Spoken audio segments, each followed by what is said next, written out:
গ্রামের এক দরিদ্র ছেলে প্রতিদিন সন্ধ্যায় মন্দিরে যেত। মন্দিরে ছিল শ্রীকৃষ্ণের একটি ছোট্ট মূর্তি। ছেলেটা সেখানে বসে চুপচাপ কথা বলতো। কৃষ্ণ, তুমি তো সবার বন্ধু, আমারও বন্ধু হবে? পুরোহিত দূর থেকে দেখতেন। একদিন জিজ্ঞেস করলেন, তুমি প্রতিদিন কি বলো কৃষ্ণকে? ছেলেটা হেসে বলল, আমি বলি আমার মা খুব কষ্ট করে, তুমি একটু দেখো না কৃষ্ণ। পুরোহিত মৃদু হেসে বললেন, কৃষ্ণ কি তোমার কথা শোনে? ছেলেটা বলল, হ্যাঁ, আমি যখন কাঁদি মনে হয় কেউ আমার মাথায় হাত রাখে। একদিন হঠাৎ ছেলেটার মা অসুস্থ হয়ে পড়লেন। ছেলেটা মন্দিরে গেল।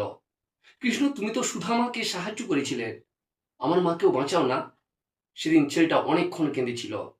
রাত গভীর হলে সে ক্লান্ত হয়ে মন্দিরের মেঝেতেই ঘুমিয়ে পড়ল। ভোরবেলা পুরোহিত এসে দেখলেন ছেলেটার পাশে একটি ছোট্ট বাঁশি পড়ে আছে।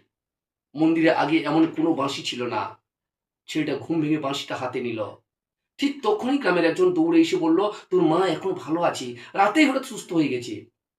ছেলেটা অবাক হয়ে বাঁশিটা বুকে জড়িয়ে ধরল। সেদিন থেকে সে প্রতিদিন বাঁশিটা নিয়ে মন্দিরে বসতো। কিন্তু আশ্চর্য, কেউ যখন খুব কষ্ট নিয়ে মন্দিরে আসতো, বাঁশিটা থেকে নিজে নিজেই মিষ্টি সুর ভেসে আসতো। গ্রামের মানুষ বলতো, কৃষ্ণ এখনো বাঁশি বাজান, তবে এবার তিনি বাজান মানুষের দুঃখ কমাতে।